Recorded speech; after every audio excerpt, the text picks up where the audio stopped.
succeed or not, whether they're going to be successful or not. And people can't pick who's going to be the most likely to succeed in life because you just don't know. Right. Because the God factor is always to be considered when it comes to determining the success of a person. And so we looked at Peter being the least likely to succeed. And as I studied that verse even further, I discovered that Jesus predicted not only Peter's failure, but he also predicted Peter's success. And so we see Peter being the author of 1st and 2nd Peter, and he would be the least likely of the 12 to be counted as a success or to be prominent in the movement of the church after the ascension of Jesus Christ. Now Peter writes this book. We got the author Peter the apostle, Peter the one who was the leader of the 12. He wrote this book of 1st and 2nd Peter. Why did he write it? He wrote it because there were some Christians, both Gentile Christians and Jewish Christians, who were dispersed from Rome, from Jerusalem. And because in this particular situation, they were dispersed from Jerusalem because of Rome. Rome was now the power occupying Jerusalem, and now Caesar Nero was in power. And Caesar Nero was not a kind emperor, but he was a cruel emperor, and he had caused some persecution to fall upon the Christians that were at Jerusalem. So they were now dispersed, and these particular Christians were dealing with a lot. They were dealing with suffering. They were dealing with persecution. They were being persecuted not only by the Roman government, but they were being persecuted by other powers that were outside of Jerusalem, outside of the influence of Rome. And they were just suffering because they were dispersed. They were separated. They were in these foreign lands. They were in what we call northern Turkey. The cities that he lists in this particular text: Pontus, Galatia, Cappadocia, Asia, and Berea. They were dispersed in these areas, and it seemed pretty rough, and my brothers and sisters. And so Peter writes to these dispersed Christians, this diaspora of Christians who are now dispersed and separated from the mother church. They are now out here in the world, and they are trying to live as Christians, and they are finding it to be very difficult. They are suffering persecution. They are suffering difficult times. They are just in a time of persecution. So Peter writes this letter. This letter was written to this group that were now dispersed, now living outside of Jerusalem. Now they were dispersed because of persecution of Caesar Nero. And if I had time, I'd explain to you. What he did was he burned down the city of Rome. And one of the reasons why he burnt the city of Rome down, because he wanted to rebuild. But the problem that the Christians ran into, that Caesar Nero needed somebody to blame. And so he blamed the Christians for burning down the city of Rome. But not only that, there was a false rumor that the Christians were cannibals. It was the reason why this rumor was so believed is because of the Lord's Supper. They partook of the Lord's Supper when Jesus said, "Drink my blood and eat my flesh." And so the Romans thought that these Christians were cannibals. But not only that, they caused a cultural shift in Rome, because for the first time, women got their rights, and slaves were to be treated with a level of humanity. And all of these things factored in how the Christian church was now being treated by the Roman government. They were being treated pretty rough. They were blamed for the burning of the city of Rome. They were blamed because they were being accused of being cannibals. They were being blamed for liberating women. They were being blamed for giving slaves rights and treating them at the same level as Roman citizens. This particular level of persecution was difficult for the church. And so Peter writes these two books, and he writes them to encourage them. And I told you before that these two books are not being written to the church or to these Christians to tell them how to get out of this persecution, or it didn't even give them any options to exit. But what Peter wants them to understand is that there is some suffering and persecution. You got to learn to live in it and to live with it. That it ain't going nowhere. That even if you escape this level of persecution at this particular time, there is some more persecution and suffering down the road. And because suffering will never end for human beings, and because suffering will never end for a Christian, you might as well learn to live in it instead of trying to get out of it. You know what Joel Osteen say is live your best life now. And that's the problem with the wealth and health and the prosperity gospel, is that they tell you that God wants you to live a life free of suffering, free of persecution, and for you to have everything you want, to name it and claim it. You can walk in your wealthy place. That's what the prosperity gospel teaches. But if you read 1st and 2nd Peter, you will discover that these Christians wasn't living their best life according to the prosperity gospel. They had to live in the midst of suffering. But what Peter is going to teach them is a very important lesson that we all need to understand, and that is that suffering tests our faith. Suffering has a necessary purpose in the life of the believer. Suffering perfects us. Suffering matures us. Suffering makes us depend on God, and suffering makes us look outside of ourselves to seek a source to sustain ourselves during difficult times. Suffering is necessary in the life of a Christian, but it's also necessary in the life of just a human being. There are some things that you just need to go through so that you can learn what to do and what not to do. You need to have a perspective about going through suffering. It is a test for your faith. And he's going to explain in detail in these first couple of verses of chapter 1 the necessity and the purpose of suffering, because suffering has a purpose, and you might as well quit trying to get out of suffering and persecution. You might as well quit trying to run from difficulties, because if you try to run from difficulties, I can tell you you're going to have a difficult time running from difficulties, because it's going to be difficult to run from difficulty, and if you run from difficulty, you're going to run right back into some more difficulty. Yeah. Because as long as you're a human being, as long as you live with other human beings, as long as you live in this earthen tabernacle, which is your body, you're going to suffer some difficulties in life. Yeah.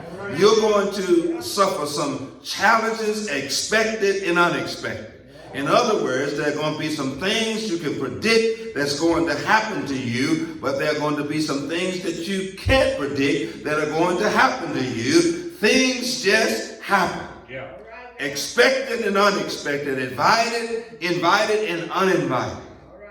And since that is a reality of the human condition, and since that is a reality of being a Christian, you might as well learn how to deal with it. And that's the problem with most Christians and most humans. We don't want to have to learn how to deal with nothing. We want out of everything. We want to know what the exits are. But my brothers and sisters, in life, there are no exits. There are no ways out. You just have to learn to deal with what happens to you on a daily basis. And Peter's letter is to teach these Christians how to deal with suffering. And from God's perspective, suffering has a purpose. It is to test our faith. And my brothers and sisters, your faith needs to be tested. Because you're going to need your faith in life. You're going to need your faith in life because you're going to be challenged in every area, on every level, every day. You're going to need your faith just to survive the storms of life, just to survive the difficulties of life. You're going to need your faith, and so suffering is to test your faith. And this is what he's going to say in verse 6, because that's where I want to focus, because he's going to explain to them in verses 6 and 7 that your faith is going to be tested through suffering, through persecution, through the difficulties of life, through the difficulties of being a human being, and through the difficulties of being a Christian. You're just going to have some hard times. Hard times are in your future. Hard times are on your schedule. You're just going to face some challenges in life. So he's going to just talk about it. He's going to say in verse 6, in this greatly rejoice, though now, for a little while, if need be, you have been grieved by various trials, that the genuineness of your faith must be much more than precious, is more precious than gold that perish, that through the testing of your faith by fire may be found to the praise and honor and the glory and the revelation of Jesus Christ. He's really going to lay down this argument that God is going to test your faith, and he's going to test your faith through grievous trials, or various trials, these trials that grieve us, that make us feel pain, the trials that makes us feel a sense of abandonment, grievous trials that makes us feel a sense of being deserted. My brothers and sisters, God doesn't care about your feelings, but he will allow your feelings to be used to test and to mature and to strengthen your faith. You're going to be tested by trials, various trials. And this particular people that Peter is writing to, their faith is being tested. Their faith is being tested because they have been dispersed, and their faith has been tested because they feel abandoned. Their faith is being tested because it looks like they are all alone, they're by themselves. It looks like they are walking this alone, and they are all by themselves, and they've been abandoned by God. And my brothers and sisters, and Peter is going to encourage them. He's going to say some pretty encouraging things. He's going to say some things about what God has already done to get them to where they are right now. And that's what they have to look to. But my brothers and sisters, I really want to make this thesis statement. God can use this suffering to test your faith. The genuineness of your faith. And really, if I had time, I'd explain to you. The genuineness of your faith literally means, is your faith real faith? Is your faith enduring faith? Is your faith the kind of faith that looks to God in times of difficulties? What kind of faith do you have? Is it genuine faith? Is it real faith? Is it the real thing? Do you have shallow faith? Is your faith determined by your circumstances? Is your faith determined by who the preacher is? Is your faith determined by what church you're a member of? Is your faith determined by if the musician shows up? Is your faith determined by who's at church? What kind of faith do you have? Is your faith genuine faith that trusts in God based on every circumstance? What kind of faith do you have? And he says that these difficulties, these circumstances in life that make you feel some kind of way, these circumstances that you didn't expect, that you're surprised by, that sometimes catch you off guard, it's going to determine whether you have genuine faith. Now listen, I can tell you, some of y'all, I'll give you some good news before I get into this sermon. You got genuine faith. How do we know? Because you're still here. Because you could have walked away based on what you already been through. What you're going through right now, you could have already thrown in the towel. You determined that you were going to stay where God planted you. You were going to still look to God. You were going to still trust God, even though you suffered a lot in your life. In your life as a human being, in your life as a Christian, but you have determined that your faith is still placed in God. That's how you know you have genuine faith. Can you serve when you go through unfortunate circumstances in your life? Yeah. When these grievous trials come into your life, what is your faith? What is your faith in? Is it in an institution? Is it in the preacher? Is it in people? Or is your faith in God? Yeah. And that's what Peter is going to try to amplify in this text. Because God's going to allow suffering, persecution, and trials to help pull out of you genuine faith. So let's look at this particular text, because it's very interesting that's the reason why God allows us to have trials, persecution, and suffering, so that our genuine faith can be magnified. We know what faith is. Faith is the substance of things hoped for, the evidence of things not seen. My brothers and sisters, do you have that kind of faith? That even when you go through things, you still can look up to God. And Peter is going to pay this group of Christians who are in these outlying areas in northern Turkey, no longer in Jerusalem, being persecuted by the Roman church. He's going to pay them the highest compliment in verses 8 and 9. My brothers and sisters, it is one thing to suffer. It's another thing to suffer and keep your faith intact. Do you know there are people who walk away from the church when they go through things, when they suffer persecution, when things don't work out in life like they think they ought to work out? They think God ought to have done what God didn't do, and because God didn't do what they think they that they thought he ought to have done, they walked away from the church. The church is just not empty because of the pandemic. Sometimes the church is empty because people walk away from God because they feel like God has abandoned them. God had forsaken them.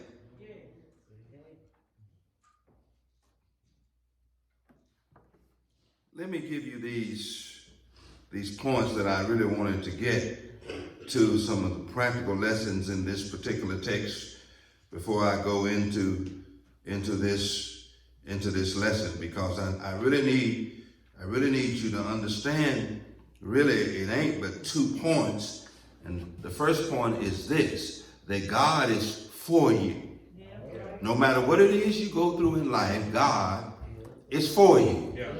God doesn't abandon you in the time of trouble. Nahum says he's a very present help in the time of trouble. No matter what you go through in life, always remember that God is for you.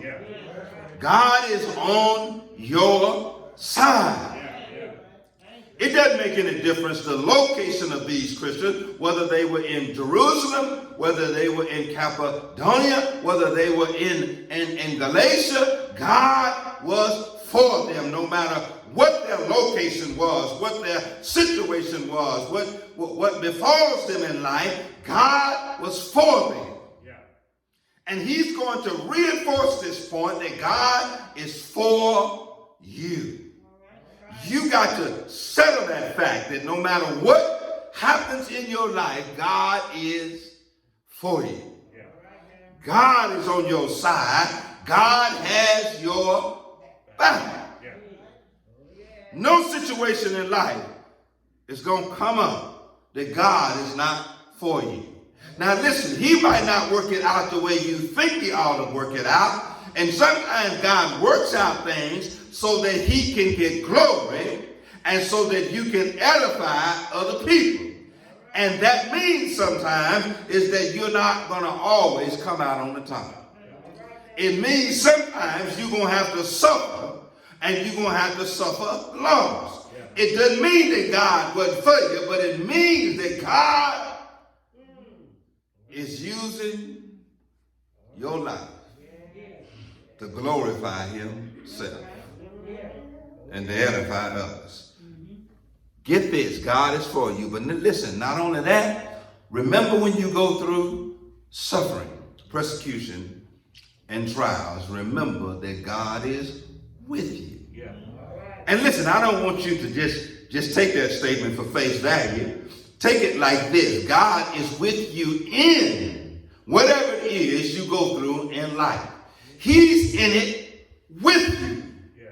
God will not just be for you, but he is in it. Whatever the it is, you make that determination. Yeah. But whatever it is you're in life, whatever you're going through in life, whatever the suffering is, whatever the difficulties is, whatever the trials is, God is in it with you. Yeah. He will never send you where he's unwilling to go. He will never put you in what he's not willing to get in with you. Yeah. I don't have time to explain to you the 3 Hebrew boys. I tried to the other week, but listen, they said he can and he's able. And we are willing to go in this fire. And because they were willing to go in, God went in with them. Yeah. Always remember that whatever God allows, permits you to go in, he's going in it with you. No matter what it is, he's right there with you. He is a very present help in the time of storm. God is not only for you, but God is with you. He's in it. And I tell you, you got some battles ahead of you. And you've been through some battles. You've been through some difficulties. You've been through some hard times. But if the truth be told, you can testify that he was there all of the time. Do I have any witnesses in here that can testify that in hindsight, when you look back, God was there all the time? Yeah, you broke down. Yeah, you had a difficult time. Yeah, it seems like you wasn't going to make it through it. But if you testify, he was there all the time. He was what was holding you together. He was what was keeping you from losing your mind. He was the hope that you had that made you realize you can make it to another day. Listen, remember, God is for you, but not only that, God is with you and God is in it. Whatever it is, he'll be right there in it with you.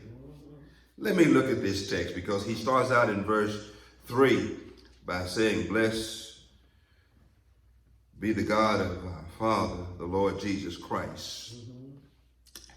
And really what he's going to try to talk about first, for those who are suffering and facing difficulties and various trials, he says that you have a living hope. He says that in verse 3, you have a living hope. And I don't have time to explain all of it, but I do want to explain this to you. He says you have a living hope through the resurrection of Jesus Christ from the dead. And really what he wants to really tell them is this: God has already demonstrated his power through the resurrection of Jesus Christ. And through that resurrection, you got saved.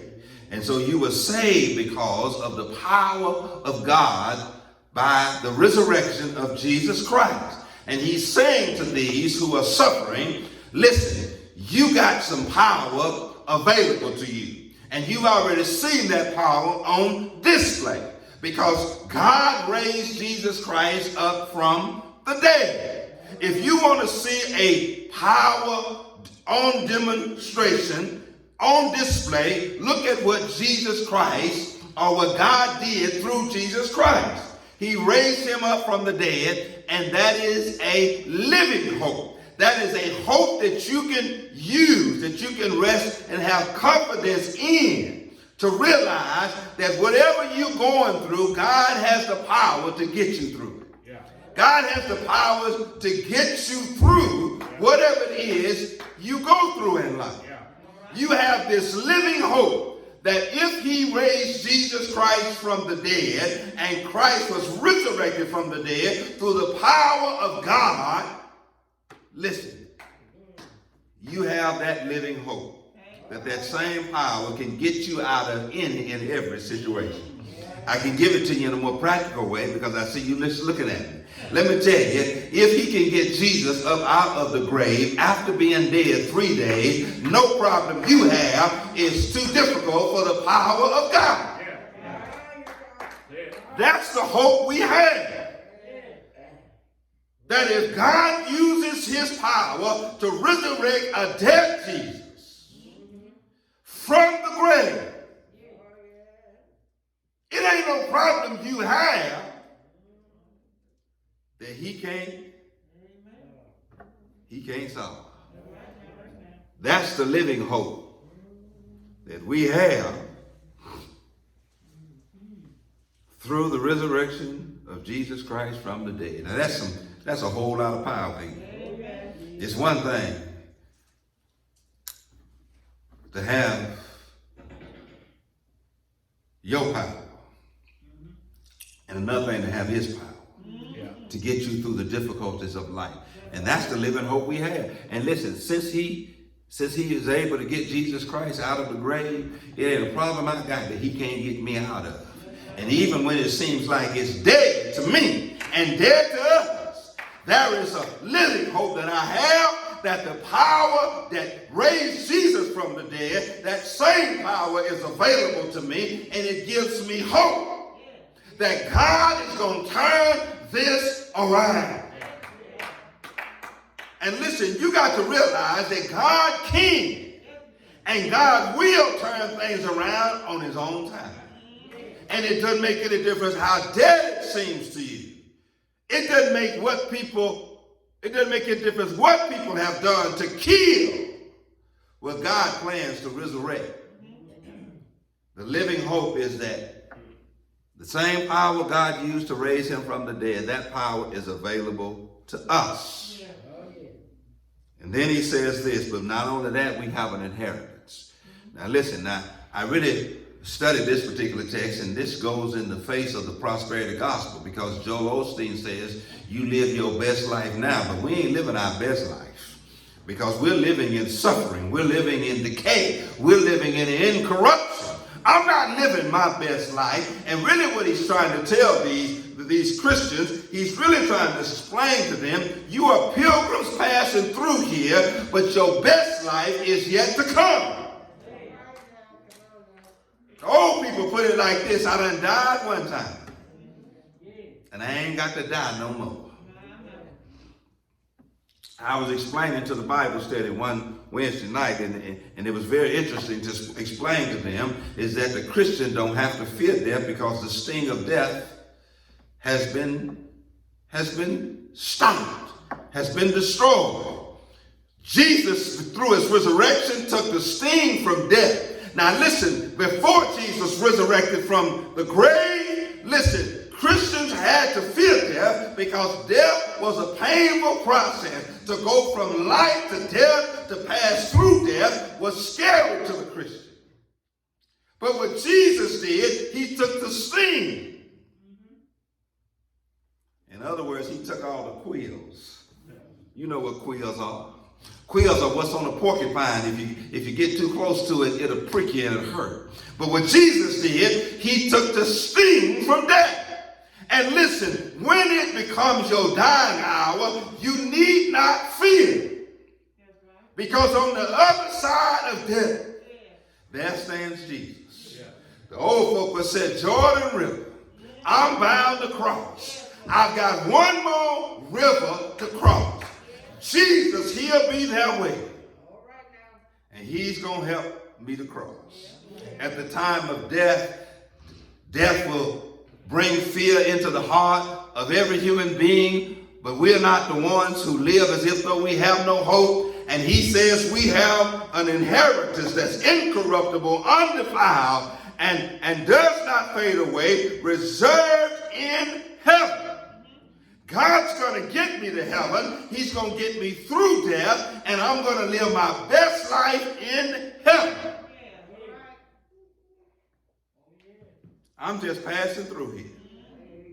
And he's trying to encourage these Christians. Don't listen. Not only do you have this living hope, this power available for you, to you from God, but you got to live as if though you're living to live in the next life. Because you have an inheritance reserved for you. God has your best life waiting for you.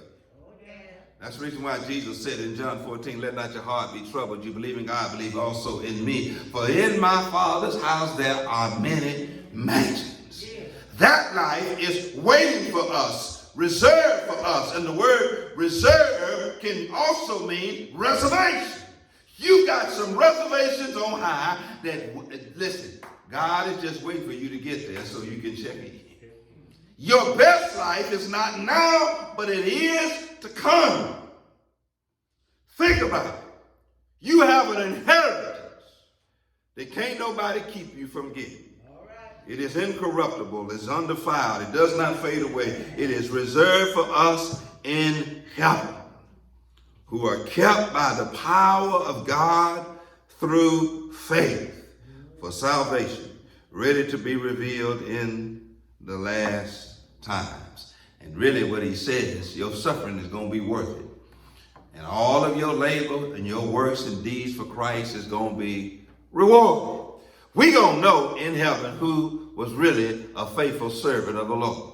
Because it's going to be revealed. The purpose, the meaning, the testing of our faith is all going to be revealed. We're not going to need television ratings and crowds and popularity and applause to tell us who was great. We're going to know when we get to heaven to receive what has been reserved for us.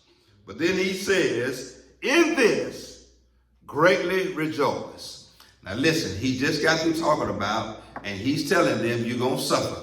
You're going to suffer persecution. You're going to suffer some grievous trials. But he starts out by saying, greatly rejoice. Because you have a living hope. You have an inheritance that is reserved for us. My brothers and sisters, that is the hope of the Christian.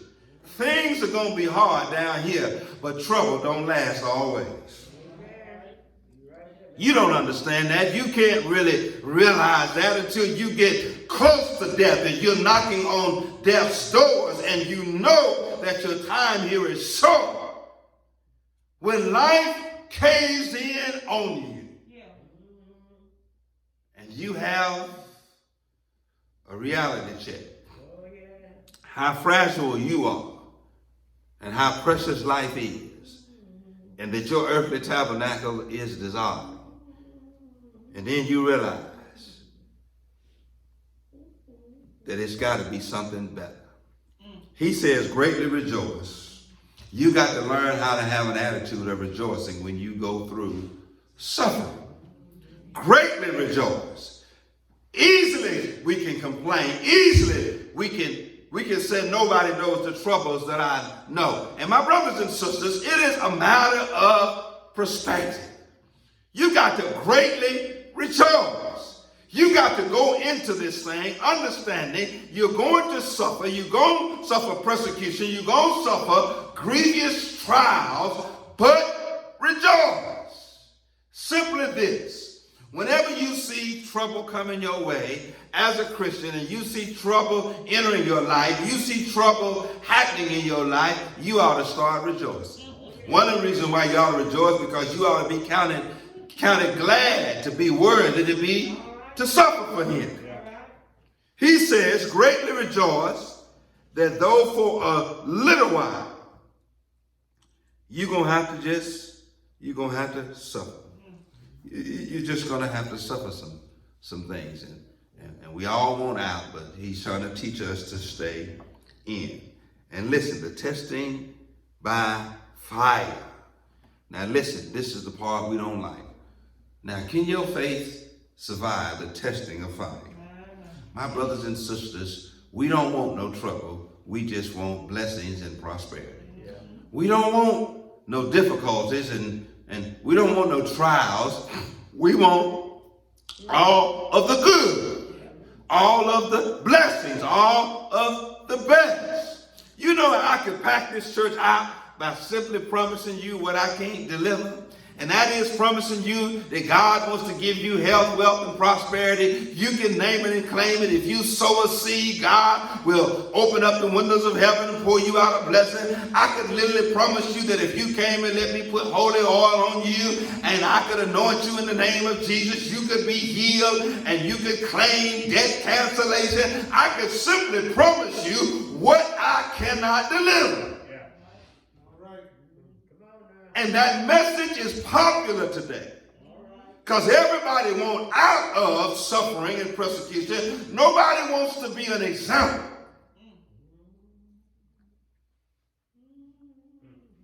Let me give you this, and I'm about to close. I know this for a fact. Wouldn't nobody want to be Job? Any volunteers to be Job? You know what you got, I don't. You know you love your children. I don't know how much you love them. You love everything that you have. Nobody in here would sign up to be Job.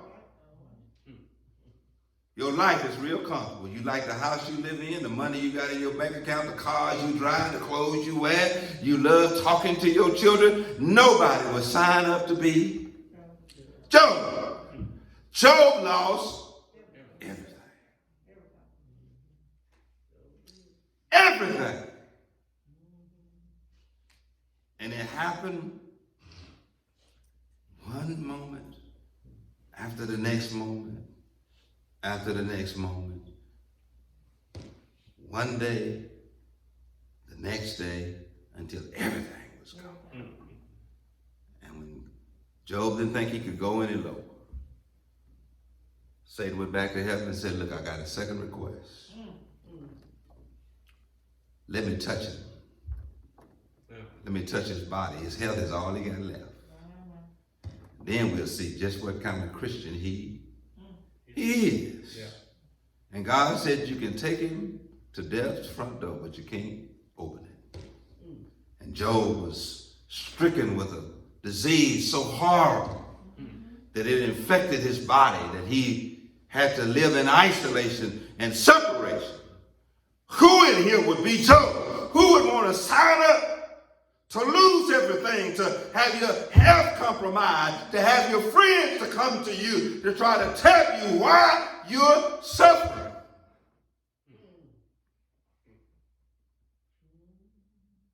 Tested by fire. See, I can tell you that some of what you've been going through is being tested by the fire.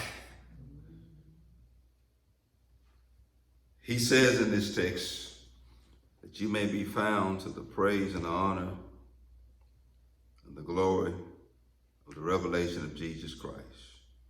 And I wanted to close on verse number 8 because Peter gives them a great compliment. And some of y'all don't get it, but you'll get it when I explain it.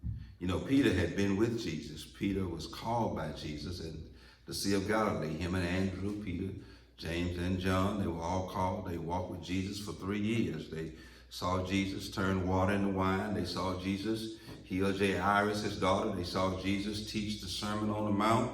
They saw Jesus raise up the daughters, the son of the widow of Nain. They saw Jesus feed 5,000 with 2 fish and 5 loaves of bread. They saw Jesus. They knew Jesus was who he said he was. They visually and in person saw the power of Jesus. And Jesus asked Peter directly, do you love me? And Peter said, Lord, you know I do. And then he asked him a second time, Peter, do you love me? And And Peter said, you know I do. And then he asked him a third time, Peter, do you love me? And Peter said, Lord, you know I do. And so Peter was able to see him in person, hear his voice, walk where he walked, saw what he did. He saw the Jesus Christ in person. But not only did he see Jesus Christ in person, the Jesus Christ that lived for 3 years, but he saw the resurrected Christ. In the upper room with the other disciples, he saw Jesus. He was able to see the resurrected Christ, the one whom had nail prints in his hand, nail prints in his side, and had pierced in his side. Saw the resurrected Christ. And Peter was able to see that same resurrected Christ who he had walked with for 3 years. He now sees him ascending on a cloud back up to heaven. And Peter is going to say, he's going to say something that ought to make you shout. He's talking about these Christians who are suffering persecution and suffering grievous trials, and yet they still have, they still got faith. Now, it's one thing to have faith and see him, but it's another thing to have faith and never have seen him. It's one thing to have faith and you know who Jesus is because you walk with him. He's talking with you. He rescues you in a storm. When you are sinking, he saves you. That's one thing. To have direct evidence of what he can do. And Peter is going to commend their faith because he's going to say, whom having not seen, you love. Ain't that something? Yeah. Whom having not seen, you love. Peter compliments these Christians. He says, you hadn't seen Jesus, but you love him. You didn't walk with him like I did. You didn't hear him speak like I did. You didn't see him do miracles like I saw. You didn't see the resurrected Christ. You didn't see the ascended Christ, but you love him.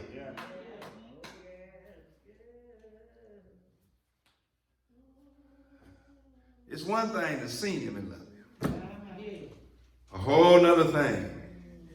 Peter commends them, said, now y'all suffering and you ain't never seen him, but you love him. Because you're suffering because you love him. Never seen him, but you love him.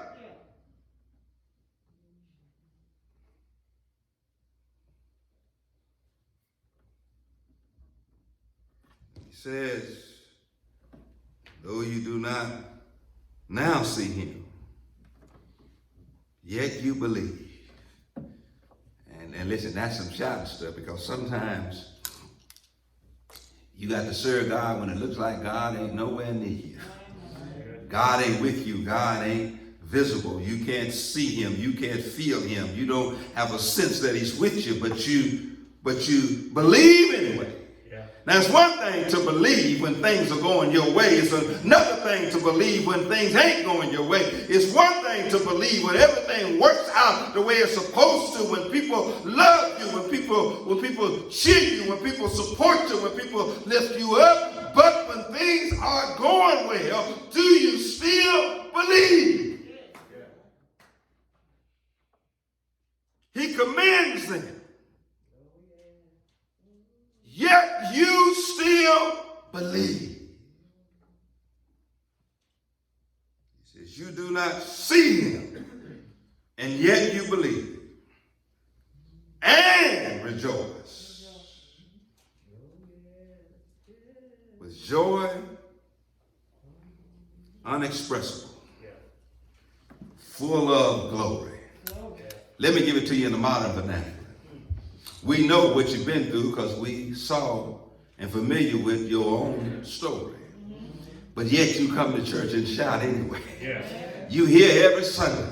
And every Sunday you find a way, somehow or another, you muster up enough praise to give him some praise even though you've been through through what you've been going through. And yet, you don't see him. And it looked like in the midst of your troubles, you didn't see him. But let me tell you, he was there all of the time. And what he says is, you rejoice when you were going through, even though you didn't see him. And yet you believe. And rejoice with an inexpressible joy full of glory. And I just want to explain that you rejoice. That means you put his name on your lips. Yeah. You was talking about the Lord even though you were in the valley of the shadow of death. You were talking about him. Came over to see you and said, how you doing? And said, I'm doing all right. Praise the Lord. The Lord is still good. And you got to know how to speak. And you got to know how to rejoice. Rejoice means that you ain't going to cry. But to rejoice means that even when you're crying, you can still call his name. It even means when you have suffered loss, you can still call on the name. That's what it means to rejoice. Don't mean you're going to be without tears. But even as them tears flow, you can say the Lord is good. And this unexpressible, this joy unexpressible. Listen, one thing to cry when you know you just lost. But it's another thing to have a couple of days to think about it. And you come to the funeral and you cry and rejoice at the same time. You start thinking and appreciating God because he didn't have to give you what you lost in the first place. But he did give it to you for a little while. And because he spared it to be enjoyed by you for a time, you ought to have joy unexpressible. And it really ought to give you some joy to know that it's not goodbye. It's this joy unexpressibly, full of glory. I sure feel like preaching because I'm telling you, when you have joy to know that God is with you and that God will never abandon you and that he will see you through every situation and he will carry you through what it is you go through in life. And somebody in here, you've gone through some things in life. But I come to tell you that God has gone in them with you. He has not abandoned you and he will not abandon you. That God has went with you wherever you've gone in life. And you ought to have some joy this morning. You ought to have some unexpressible joy. And that joy means every now and then you need to just tell him thank you. Everything ain't perfect and all ain't going well, but you need to just tell God thank you. Do I have any witnesses in here that will just stop for a minute and don't complain or feel sorry for yourself? But let's just take a little time to tell him thank you. Because he didn't have to wake you up this morning and he didn't have to start you on your way. But I thank God that he woke me up this morning because I could have been asleep laying in my grave. But I thank God that he woke me up this morning. Do I have any witnesses in here? You got to learn how to shout when you're in trouble. Shout when you're going through because God will see you through. He will bring you out. He will